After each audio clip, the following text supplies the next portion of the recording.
Culture Soccer.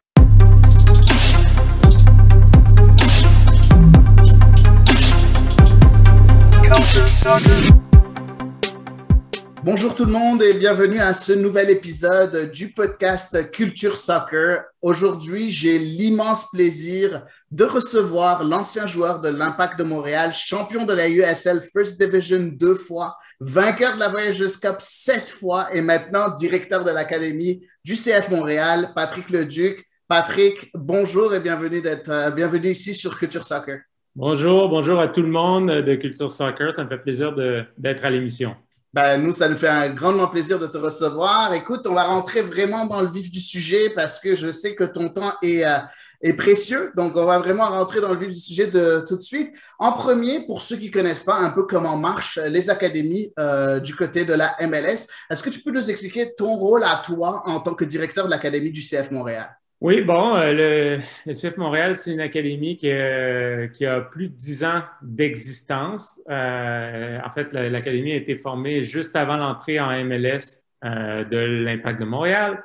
Elle est constituée présentement de 4 équipes. Donc, on a 4 catégories d'âge. On a des U14, U15, U17 et maintenant, on a une équipe U23. Donc, la majorité de nos joueurs, on parle de près de 90 joueurs là, dans le centre de formation.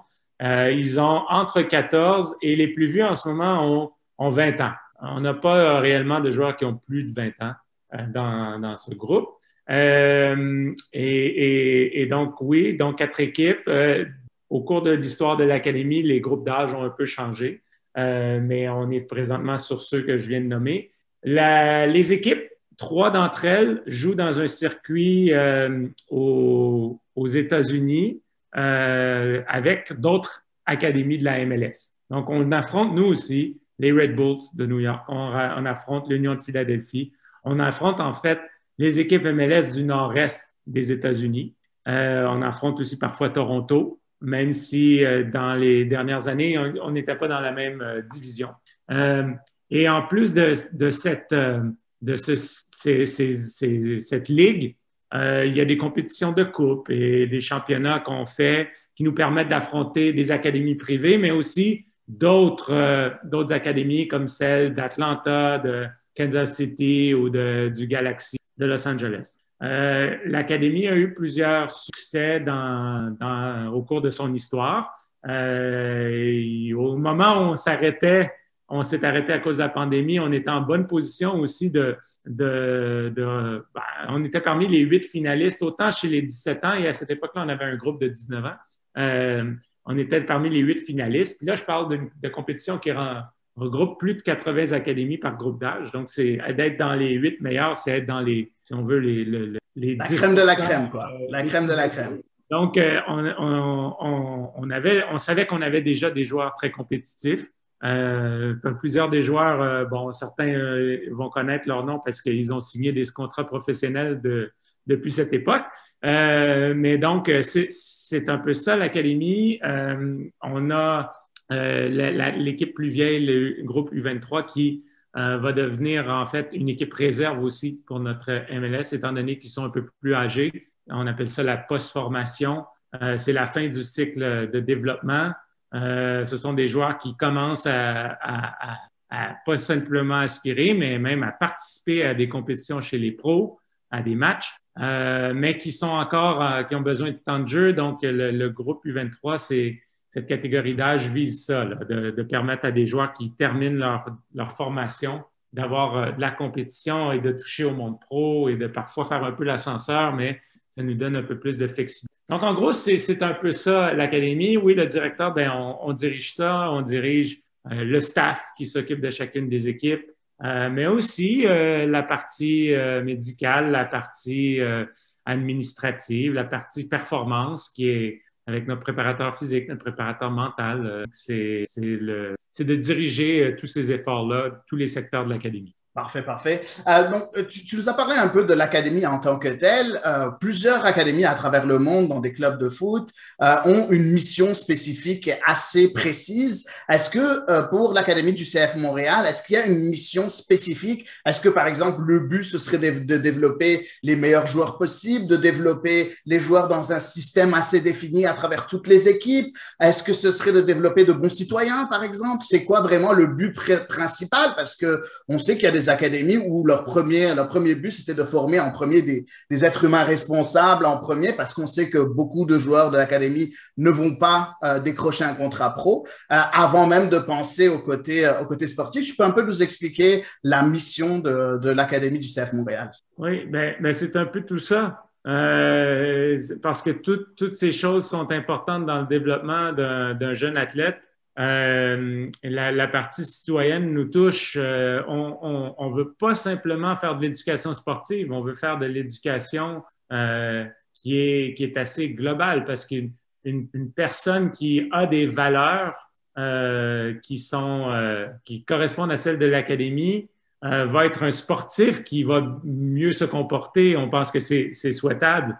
C'est sûr que sportivement, la mission, de l'académie, c'est de développer le maximum de joueurs possible pour la première équipe. Ça, c'est non seulement notre objectif depuis notre fondation. À chaque année, on essaie de se réinventer pour trouver des façons de le faire encore mieux.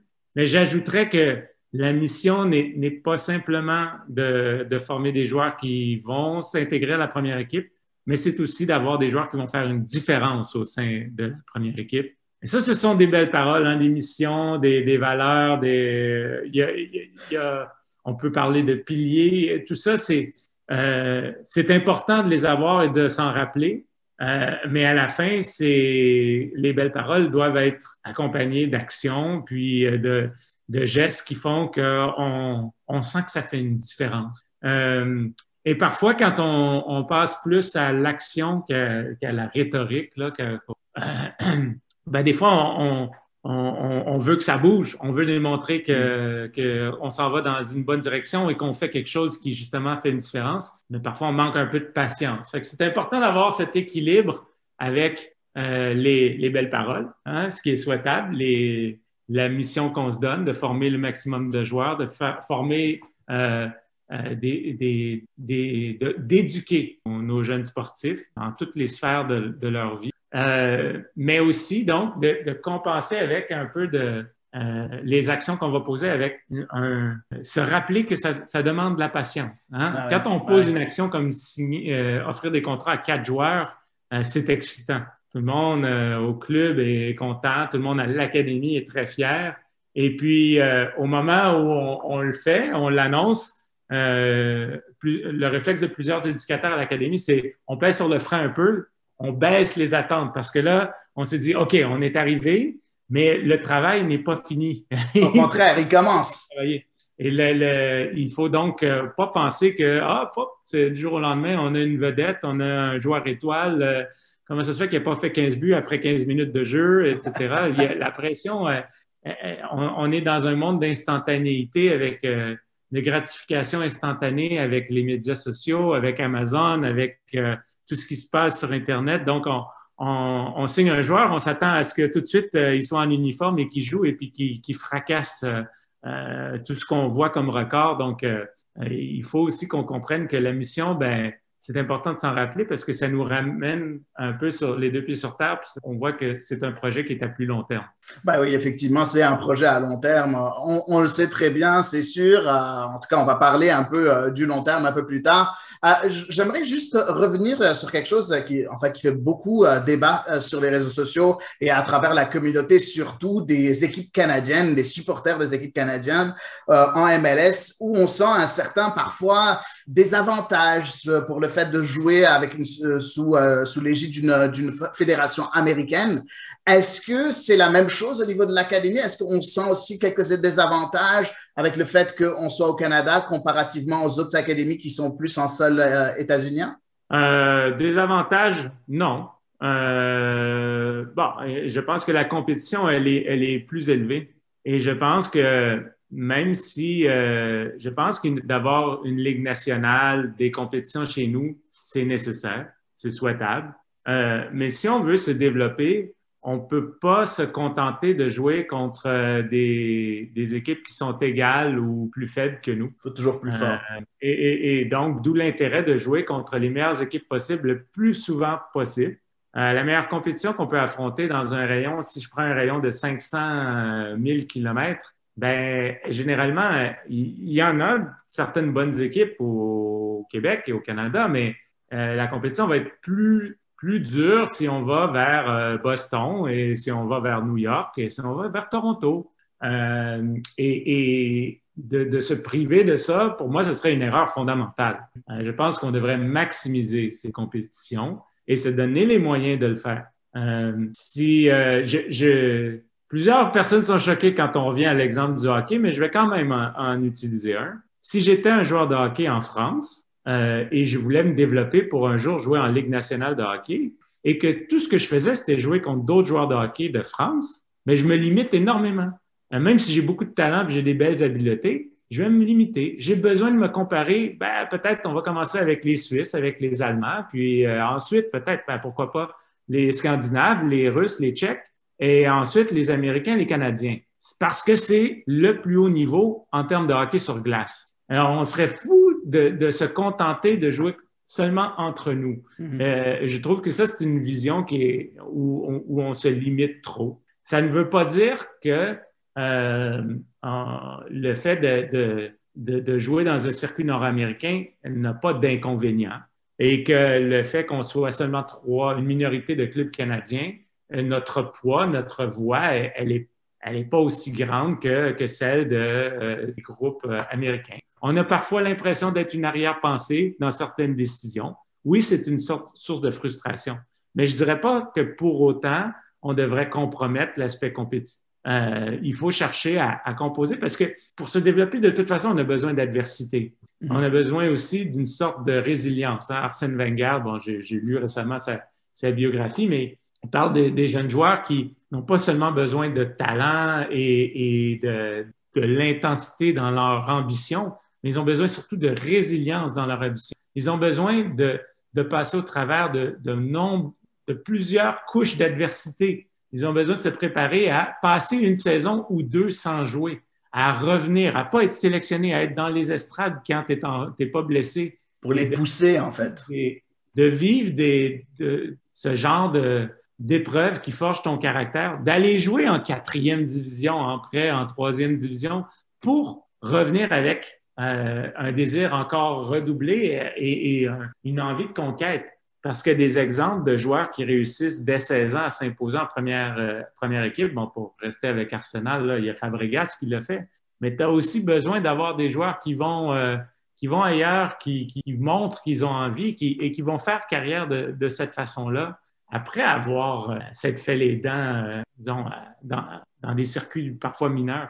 Donc, je reviens à notre situation canadienne. Si on veut réussir, faut arrêter de juste rêver en couleur. Oui, des Alphonso Davies, on souhaite en avoir plusieurs, mais les joueurs qui vont réussir chez les pros à 16 ans, c'est extrêmement rare. Les joueurs qui vont continuer à se développer après 19 ans et commencer chez les pros à 21, 22 et ensuite revenir vraiment s'imposer, peut-être en MLS, après 22 ans, après 23 ans, je pense que ça va exister encore. Ouais, et il faut qu'on ait des exemples des deux. Et pour nous, les jeunes Canadiens, de se mesurer à des Américains, des Mexicains, des joueurs d'Amérique centrale, je pense que c'est nécessaire dans notre parcours. Et puis, ça ne peut qu'aider le développement. Effectivement. Écoute, on va ouvrir un nouveau segment là et on va rentrer un peu en détail dans ce qui se passe au sein de l'académie. En premier, tu as parlé un peu de l'équipe réserve ou l'équipe U23 et ça va être un peu le premier sujet dans ce segment-là. Depuis sa création, tu l'as dit, en 2010, l'Impact de Montréal, l'Impact de Montréal, maintenant le CF Montréal, a changé plusieurs fois la structure de l'académie et ainsi de suite, jusqu'à ce que cette année, vous avez décidé de créer une équipe U23. Il y a une ligue qui est supposée se créer en MLS, une ligue réserve. Où on en est par rapport à cette ligue-là? Est-ce que tu peux nous donner un peu plus d'informations? J'avais cru entendre que ça commencerait juste en 2022. Est-ce que c'est le cas? Les projets c'est une discussion qui a cours depuis quand même un certain temps et comme plusieurs projets qui doivent affronter la pandémie, ça n'avance pas aussi vite qu'on l'aurait souhaité. Mais oui, la formation d'une ligue réserve, c'est une ambition de la MLS. Et nous, d'avoir le groupe U23, ça va nous permettre de l'intégrer dès sa mise en place. Si l'année 2021 nous empêche de jouer et de traverser la frontière, c'est sûr que la Ligue pourra pas démarrer comme on l'entend, mais il y a des formules hybrides qui sont envisagées en fait en ce moment. Puis, je peux pas en dire beaucoup plus que ça parce que c'est d'une part, il y a une partie qui sera annoncée lorsque ce sera officiel, et d'autre part, la pandémie nous oblige de toute façon à réfléchir à d'autres solutions à court terme. Mais non, effectivement, c'est pas un secret que la MLS veut avoir une forme de compétition pour les équipes réserves et une forme de flexibilité pour des jeunes joueurs professionnels qui n'ont pas nécessairement des opportunités pour jouer et pour se développer. Donc, il y a déjà eu dans la USL qui existe aux États-Unis est devenue une sorte de ligue qui a été utilisée pour la formation dans certaines équipes MLS ont une équipe qui joue, équipe qui joue en USL. Il y a un peu de frustration avec les règlements d'une ligue et les exigences de faire partie d'un autre circuit professionnel. Donc, l'idée d'avoir une équipe un circuit réserve qui est vraiment dirigé par la MLS, ça donne un peu plus d'autonomie.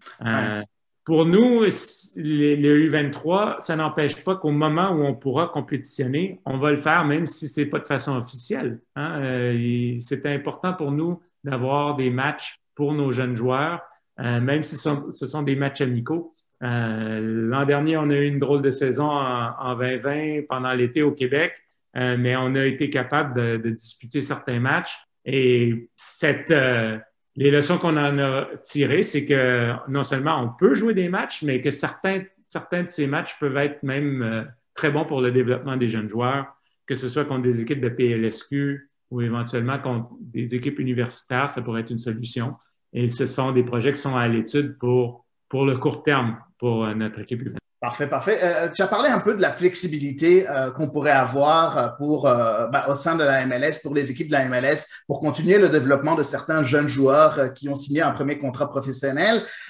On s'entend, est-ce que, tu as dit comme quoi, c'est pas encore officiel, ainsi de suite, mais est-ce que l'objectif serait de pouvoir un peu faire l'ascenseur le plus souvent possible entre la première équipe et la deuxième? Donc, par exemple, dire que un joueur, à un moment donné, il est sur le banc avec l'équipe première pendant 5-6 matchs, on le met après dans l'équipe réserve de U23 pour lui donner 2-3 matchs, lui redonner le rythme, puis le refaire monter. Est-ce que ce sera des choses qui seraient normales ou encouragées? Est-ce que ce serait le but d'avoir une ligue gérée par la MLS elle-même? Le plus souhaitable, c'est qu'on ait un maximum de flexibilité pour pouvoir offrir ces minutes de jeu qui constituent le développement. C'est comme si on veut faire pousser une plante et puis qu'on l'alimente pas. Les minutes de jeu, c'est l'engrais, c'est ce qui fait pousser la plante. Effectivement. Donc, le maximum de flexibilité, oui, ça va nous permettre d'exposer les joueurs à différentes circonstances. De différents contextes. Oui, un jeune joueur peut jouer davantage s'il a un contrat pro quand le contexte s'y prête parce que des suspensions, des blessures, des joueurs qui sont partis en équipe nationale, etc. Mais à d'autres moments, peut-être que les opportunités ne sont plus là, mais il faut quand même qu'il puisse jouer.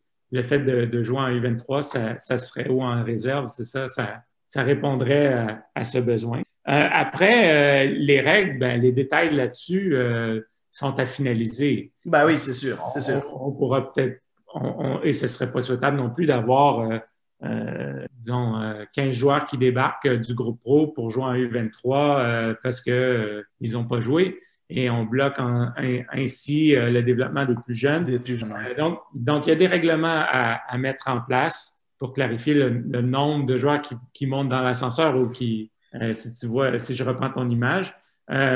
Et il n'y a pas que cette solution. Il y a la solution aussi de joueurs qui vont peut-être avoir besoin aussi de se mesurer à un autre niveau de compétition, que ce soit en CPL, par exemple, ou même dans d'autres ligues. Et ça se fait un peu partout dans le monde. Les étapes de développement, elles sont multiples. Et je pense que d'avoir plusieurs véhicules, plusieurs possibilités, ben c'est ce qui est le plus simple pour le développement des jeunes. Effectivement, effectivement. Est-ce qu'il y a une possibilité aussi, tu as dit qu'on est en pleine discussion, il n'y a rien de coulé dans du béton, je comprends ça, mais est-ce qu'il y a des possibilités aussi de temps en temps avoir une limite de joueurs de plus de 23 ans de venir s'aguerrir avec cette équipe de U23 ou ce ne sera pas possible? Alors ça, je pense que c'est trop tôt pour c'est trop tôt pour parler de ça. Le nombre. Je pense que le groupe d'âge a été quand même fixé pour qu'on se cible sur des plus jeunes joueurs. Est-ce qu'on voudrait permettre à un joueur plus âgé qui revient d'une longue blessure de disputer des minutes? Ben, je veux dire, on peut pas écarter tous ces scénarios. Mais je pense aussi qu'il faut entrevoir comme dans n'importe quel club, aussi des scénarios où il y aurait des matchs de ligue et il y aurait aussi des matchs amicaux qui permettent à un joueur un peu plus âgé parfois de participer. Mais quand un match n'est pas nécessairement sanctionné, là, tu peux faire jouer un peu ce que tu veux. Déjà, le fait d'avoir l'équipe, c'est le point de départ. Hein? Et c'est à partir de là qu'on peut, si on veut, commencer à utiliser ça pour pas qu'un joueur se trouve dans la situation où ça fait plusieurs mois qu'il n'a pas joué et la première compétition, ben, c'est un match de MLS. On voudrait qu'il y ait une pente qui est moins abrupte lors du retour à la compétition. Je comprends. Il y a un petit danger par rapport à ça et je veux revenir à ce que Louis Binks avait dit lorsqu'il était à Tottenham et qui jouait dans une ligue de U23. Il avait dit quelque chose et il avait dit qu'il avait du mal à progresser parce qu'il n'arrivait pas, il affrontait jamais des hommes. C'était que des jeunes en face de lui. Puis il sentait que ça freinait sa progression et qu'il avait du mal à passer un palier, à hausser de niveau. Comment on fait pour gérer un peu ce genre de petits freins au développement qui pourrait arriver à un moment donné?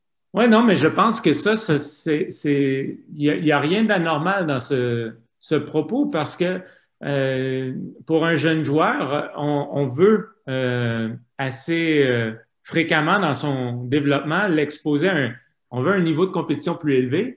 On veut parfois surclasser, mettre dans une catégorie d'âge un peu plus âgée pour voir le joueur être confronté à moins de temps avec le ballon, plus de duels physiques, moins d'espace aussi. Donc, tout se passe un peu plus rapidement et ça force un développement et on peut on peut évaluer ensuite comment le joueur se comporte. Mais il arrive à un point aussi où un joueur peut plafonner parce que forcément, c'est comme le circuit universitaire. Au début du circuit universitaire, un joueur qui a 18 ans, il va trouver que c'est peut-être difficile, c'est un très bon niveau, et puis il va sentir qu'il progresse à la deuxième année, à la troisième année. Mais ce qui se passe, c'est aussi qu'il devient plus vieux que la majorité des joueurs. Et donc, il y a peut-être une impression qui est très dominante vers les troisième, quatrième années universitaires, mais en fait, on oublie un peu que la majorité des joueurs qui l'affrontent, ils ne sont pas plus âgés, mais plus jeunes que lui.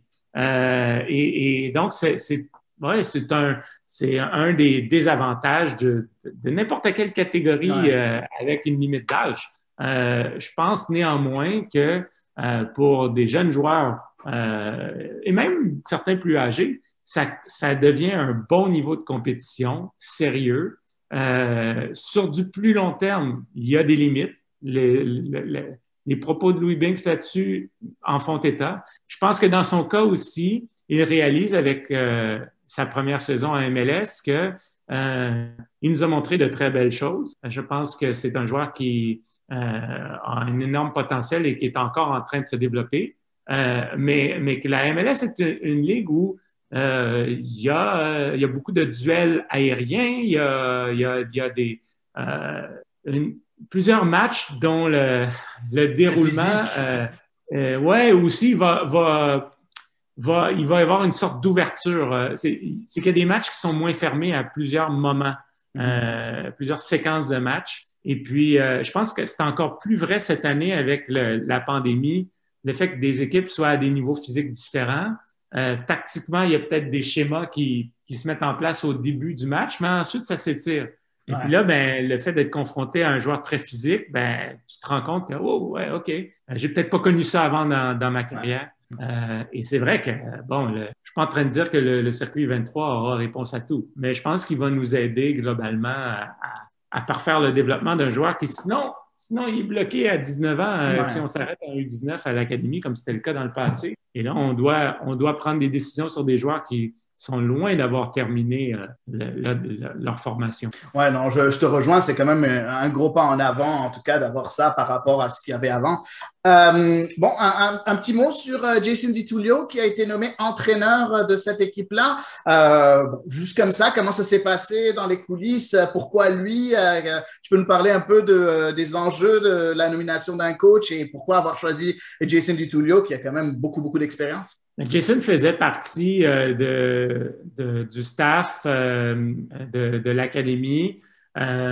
Jason a fait partie aussi de la première équipe dans le passé. D'ailleurs, donc, il était de retour avec nous en 2019. Et je pense que son expérience, son parcours ont fait de lui un candidat idéal pour prendre en main cette équipe. Il connaît bien les joueurs aussi. Et le fait qu'il ait non seulement cette expérience professionnelle en tant que coach, mais aussi en tant que joueur. À l'époque, il a joué à l'Impact de Montréal. Je pense que c'est, pour moi, très important que nos jeunes joueurs soient en contact avec une personne comme lui qui a eu ce vécu. Et qu'à cette étape-là, je trouvais que c'était la personne qui avait comme je l'ai dit, les meilleures aptitudes pour prendre en main le groupe à ce moment-ci pour l'académie. Parfait. Donc, c'est ça qui va clore le premier segment qui est sur l'équipe U23. On va parler un peu des autres catégories d'âge parce que, comme tu l'as dit, l'académie, c'est 4 équipes. On va parler un peu des autres. Je veux parler en premier de la plateforme MLS Next qui vient d'être mise en place. Il y a 6 catégories d'âge dans MLS Next, donc U13, U14, U15, U16, U17 et U19. Est-ce que tu peux nous parler un peu des bienfaits quant à la création de cette plateforme? Qu'est-ce qui est positif pour toi de passer à MLS Next? Est-ce que c'est la même logique derrière ce que tu as dit par rapport à la réserve, comme quoi on a plus de flexibilité aussi pour surclasser un peu des joueurs de temps en temps? Est-ce que c'est ça le premier gros point positif? Bon, mais la MLS Next, ça a été une décision de la MLS de reprendre en main un circuit qui était en train de se dissoudre, celui qu'on appelait la USSDA, donc le circuit de développement des académies, académies de développement, pardon. C'est sensiblement les équipes qu'on affrontait déjà dans le passé qui vont se retrouver encore en MLS Next, mais avec en U15 et U17, donc nos 2 équipes qui participent dans cette compétition, ils vont se retrouver avec plus de matchs contre les adversaires des autres académies MLS, ce qu'on souhaitait. Il y a eu plusieurs bonnes choses avec la ligue qu'on appelle la DA, mais il y avait aussi eu un peu d'insatisfaction avec plusieurs matchs qui étaient, disons, des victoires avec des trop grands écarts. Ce sont des matchs où on ne sent pas qu'on se développe autant. Et donc, on sentait que le niveau de compétition face à certaines équipes n'était pas assez élevé. Et le regroupement avec MLS Next, ça devrait hausser le niveau de chacun des matchs. En tout cas, c'est ce qu'on souhaite. Et après, le dynamisme, le bras marketing, bon, c'est sûr que il y a toute une image de marque qui l'accompagne et ça, c'est quand même excitant pour nos joueurs de savoir qu'ils sont sur cette plateforme qui regroupe plusieurs joueurs qui passent ensuite en MLS. Les compétitions où plusieurs académies se regroupent. Hein, dans le passé, bon, on est déjà allé en Floride pour jouer des matchs contre d'autres académies. C'est souvent à l'hiver. Bon, c'est des choses qui vont encore se faire. Les tournois comme Generation Adidas Cup, ça va continuer, ça aussi. Nos équipes ont bien fait dans le passé à Dallas, donc c'est là que ça se passait dans les finales. Et ben, pour les jeunes joueurs, ce sont des objectifs annuels et dans l'avenir, ce sera des compétitions qui vont être attachées à la MLS. Donc, on a parlé un peu du fait qu'il y a 6 catégories d'âge dans cette plateforme-là. Pourquoi l'Impact a juste choisi de participer, si je ne me trompe pas, dans juste 2 catégories ou dans 3? Parce qu'il y a 3 équipes, mais je pense que vous avez choisi de participer juste dans 2 des catégories, n'est-ce pas? Les U15 et U17. Non, pour nous, le cheminement, c'est U15 et U17. Les U23, comme je l'ai dit, on travaille sur la Ligue réserve. Et les U14, comme on est à l'entrée dans le groupe de l'académie, pour nous, c'est un groupe qui est, on pourrait dire, qui est encore en rodage, qu'on a introduit graduellement à cette compétition, qui va faire un tournoi, par exemple, à l'étranger.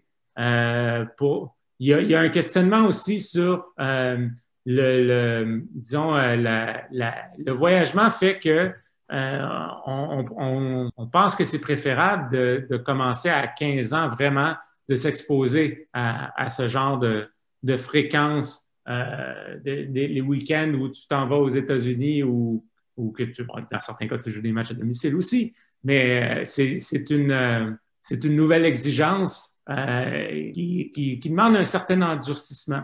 Je pense qu'avant 15 ans, c'est pas, on sent pas que qu'il y a une urgence d'avoir des joueurs qui se déplacent énormément parce qu'on craint peut-être une fatigue un peu prématurée. On pense aussi qu'à 14 ans, il y a à 13, même 12, 13, 14 ans, il y a un réseau de compétition locale qui est quand même assez intéressant et que si ça devait se faire, peut-être qu'avec un regroupement de joueurs de 13 ou 14 ans, l'idée, c'est peut-être de commencer par du surclassement avant d'y aller vers du voyagement. Et puis, on ne se cachera pas aussi qu'il y a toute la logistique des coûts aussi. Ben oui, c'est sûr. Qui doit entrer en ligne de compte. Donc, c'est pas gratuit de voyager avec des équipes aux États-Unis. On s'est concentré sur les catégories plus âgées, les 3 groupes plus âgés qui font les voyages plus régulièrement.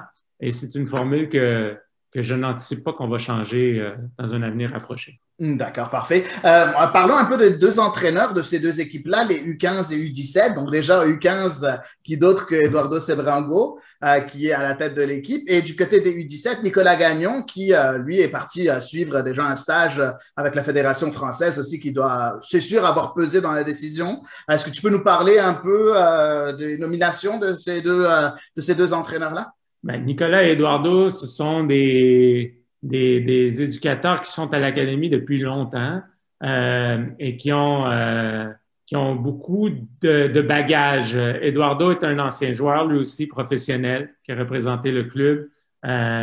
C'est quelqu'un qui a joué aussi ailleurs, a joué par exemple à Vancouver. C'est quelqu'un qui amène cette culture de la performance. D'ailleurs, est encore extrêmement en forme, sûrement aussi en forme. Sinon, parfois, je devrais peut-être pas le dire, que certains joueurs professionnels. mais donc, c'est quand même une image qui est quand même auquel les jeunes joueurs peuvent s'identifier.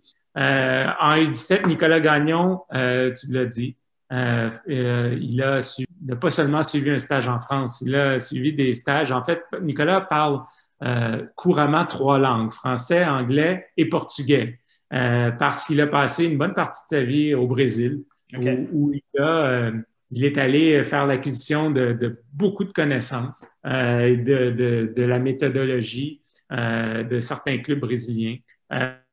Nicolas aussi, a beaucoup de connaissances théoriques sur la méthodologie, sur la périodisation. Je dirais que c'est notre spécialiste en la matière à l'Académie. Et c'est donc quelqu'un qui a coaché à de nombreux, coaché à tous les âges et à tous les niveaux en plus. Nicolas, avant le chapitre de l'Académie dans sa vie et dans la mienne. On s'était croisés dans un sport-études sur la Rive-Sud.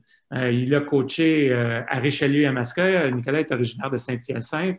Il a coaché à Saint-Jean-sur-le-Richelieu, coaché sur la Rive-Sud.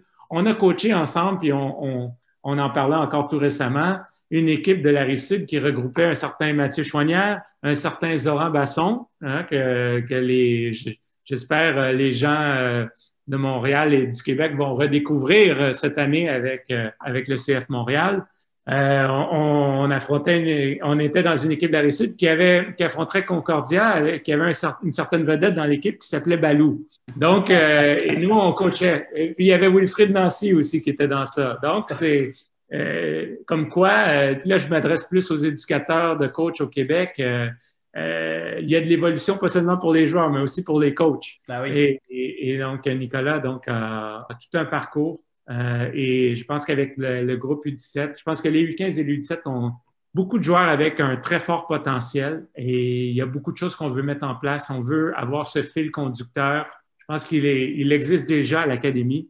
Et maintenant, il faut amener nos meilleurs espoirs vers ce prochain niveau qui sera donc le niveau des U23 et éventuellement des pros. Donc, c'est leur mission et mais en fait, c'est pas seulement leur mission, c'est la mission de tout le monde. Alors, on travaille fort là-dessus pour tenter d'y arriver. Parfait. Parlons un peu du recrutement des jeunes talents à travers la province. Est-ce qu'il y a une cellule de recrutement qui est mise en place? Je sais qu'il y a Simon Gatti qui est déjà quelqu'un qui fait une sorte de recrutement. Le recrutement, est-ce qu'il y a juste lui ou il y a d'autres personnes autour qui vont aller dénicher un peu le talent à travers la province au Québec ou ailleurs? Non, on a un recruteur, un dépisteur, si on veut, c'est Simon Gatti.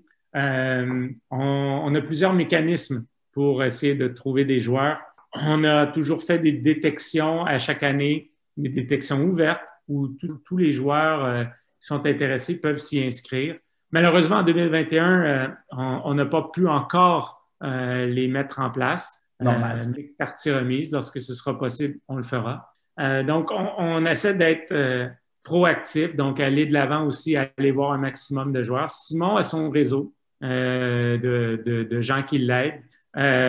Et bien sûr aussi, on a des clubs partenaires, on a des activités qu'on appelle avec un réseau de clubs CIP, donc Centre d'identification et de perfectionnement. Ça nous permet d'avoir des meilleures connaissances de joueurs et de ne pas se fier seulement à une observation ou à une détection pour porter un jugement et prendre une décision sur un joueur. C'est sûr qu'on ne peut pas rêver en couleur et suivre tous les joueurs tout le temps, mais on sait qu'on peut avoir un meilleur suivi si on est en bonne relation avec des clubs partenaires. Et donc, aussi, je reviens à cette discussion où un jeune joueur de 13 ans ou 14 ans qui habite loin de Montréal, on voudrait l'exposer à un niveau de compétition et l'intégrer à l'académie s'il en est capable. Mais le détachement, le déracinement, ça peut aussi avoir des effets négatifs. Et de le faire trop tôt, c'est pas nécessairement quelque chose qui est souhaitable. Fait qu'avoir une bonne relation avec un club qui est partenaire, avec lequel on travaille plus en proximité, c'est une autre avenue qu'on a mis en place et qu'on doit continuer à développer. Donc, c'est comme ça, en fait. Parfait. Tu as parlé un peu du CIP, le Centre d'identification et de performance. Aux dernières nouvelles, en tout cas, quand moi j'ai fait mes dernières recherches, il y avait 4 clubs qui participaient à ce CIP-là, donc le club de soccer Saint-Lazare, Montréal-Outremont, Mistral de Sherbrooke et l'association de soccer Saint-Lambert. Est-ce qu'il y a eu d'autres partenaires depuis ou est-ce que... Oui, il y avait Boucherville. Ce qui est particulier, c'est que Boucherville et Saint-Lambert ont maintenant une alliance, si on veut. Donc, on peut dire que c'est pratiquement le même CIP parce qu'ils travaillent de concert maintenant. Mais effectivement, tu as nommé Outremont, Hudson Saint-Lazare, le premier, et Mistral, Sherbrooke, qui est le club le plus éloigné, mais où on est allé faire des activités l'an dernier, malheureusement, qui ont été interrompues, mais qui laissaient présager là, quelque chose d'assez prometteur. Il y a de bons jeunes joueurs en Estrie, comme il y en a partout au Québec, je le sais. Mais d'avoir cette relation et cette confiance avec les dirigeants du club là-bas, ça nous donne envie de pas seulement aussi faire de la détection, mais aussi d'aller faire de l'éducation avec les coachs, de les amener au centre Nutrilait quand ce sera possible. Et même peut-être, qui sait, d'avoir un match d'une de nos équipes de l'académie là-bas, pourquoi pas? Ce serait un beau projet à mettre en place lorsque ce sera possible. Parfait. Enfin, le joueur est devenu entraîneur, l'entraîneur est devenu journaliste. Le journaliste est devenu directeur administratif des opérations soccer. Le directeur administratif des opérations soccer est devenu directeur de l'académie. C'est quoi le futur pour Patrick Leduc, propriétaire? On va gagner la Coupe du Monde. Non, mais ce cheminement-là, je ne l'ai pas vraiment tracé.